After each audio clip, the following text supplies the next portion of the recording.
Hello there and welcome to Network Africa with me, Cynthia Ray. Topping our news again today is what's happening in Kenya.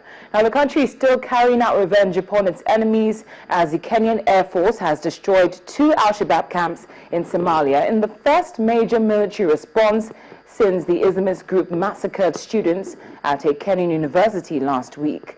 But Al-Shabaab has denied the camps were hit, saying the Air Force bombs fell on farmland instead. Gunmen from the Al-Qaeda-aligned group killed 148 people on Thursday last week when they stormed the Garissa University College campus, which is some 200 kilometers from the Somali border. Jets pounded the camps in the Gedo region on the other side of the frontier on Sunday. The mission was part of efforts to stop fighters from those camps carrying out cross-border raids into Kenya. Al-Shabaab has killed more than 400 people on Kenyan soil in the last 2 years, including 67 people during a siege on the Nairobi Westgate Mall in 2013, which has piled political pressure on President Uhuru Kenyatta that intensified with last week's killings. Now, everyday Kenyans are also taking a stand against the dreaded Al-Shabaab group. About 2,500 people marched in Kenya's Garissa town in a show of defiance against militant Islamist group Al-Shabaab following its deadly assault on a local university. Muslims and Christians took part in the march, which you can see on your screen, and vowed to remain united against the Al-Qaeda-linked Somali militants. 5 Kenyans have appeared in court for suspected links with the attackers. A 6th suspect, who is a Tanzanian, is being held in Garissa. So we want to put the pressure on the government to be serious on the security issues, because we are not feeling safe anymore.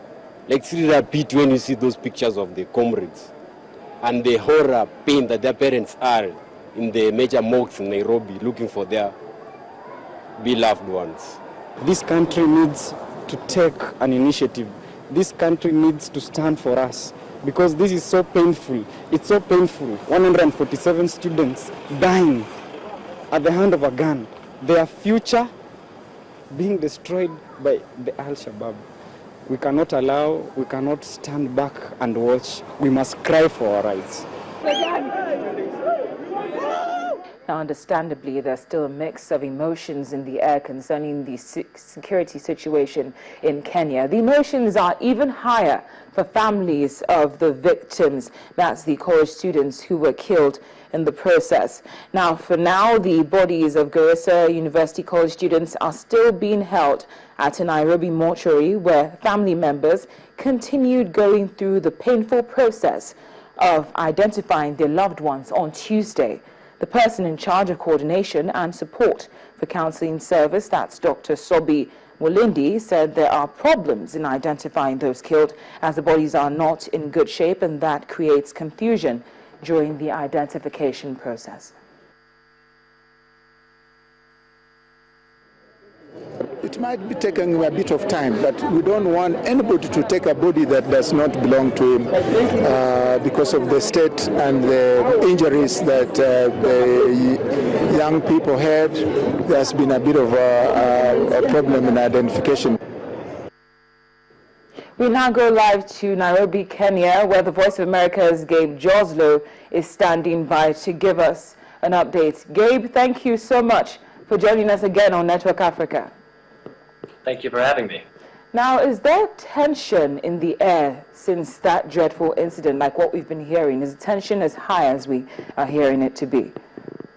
Yes, it's really a mixture of grief and also extreme frustration. As you've been hearing, a lot of the voices that are coming out of Kenya, especially among students, activists here, is real frustration and anger with the government and a demand that the government do more to help secure Kenyans. To do more to secure the border, to confront Al-Shabaab, and also to pay police and crack down on corruption. So I think what initially started as horror and shock has really morphed into this sense of just real frustration and anger. Now, could you tell us more about the march which took place today and its significance? This was a group of students mostly who took to the streets to really rally against, rally to call on the government to do more. The government of President Uhuru Kenyatta have made a lot of gestures, and there's been a lot of good speeches and a lot of promises to boost security, but I think students are feeling really frustrated and unsafe at their own universities and want to see some more concrete action on the ground. That march this afternoon is going to be followed by a vigil, which is about to take place just about now, and that is going to be an event that will really memorialize the more than 147 students people who were killed in that Garissa University attack. Could you fill us in about how well security has been heightened since that very dreadful occurrance? Well, again, it's been a lot of talk about ways to heighten security, but driving around Nairobi, you see maybe there are more security guards outside of major shopping malls and other places that could be targets of an attack, but the airports are pretty much running as usual. There's been talk of, again, securing the border and sending more police and military units there. Garissa town is under a tight curfew, for instance, as well as some other areas of Kenya. But it's not the heavy-handed military response, at least in Kenya, that the president had promised. You are seeing, of course, military attacks in Somalia, as you mentioned before in the bulletin. Finally, before I let you go, Gabe, I did get a chance to speak to you earlier on, and you mentioned something about local leaders in Garissa County doing what they can to also help curb the Al-Shabaab threat. Could you tell us more about those activities? Sure. The local leaders from northeastern Kenya, which is a typically sort of marginalized community that has long complained that they don't get enough support from the government, particularly on security, they're promising to reveal lists of people who they behind terrorism in the region, to identify people who are financing terror or otherwise involved with Al-Shabaab and maybe other groups that are operating there. So this is a real gesture to try to cooperate more with the central government, and it'll be interesting to see what they come up with and if this leads to any concrete action. The VOA's Gabe Joslow, as always, it's been a pleasure. Thank you so much, and please stay safe. Thank you.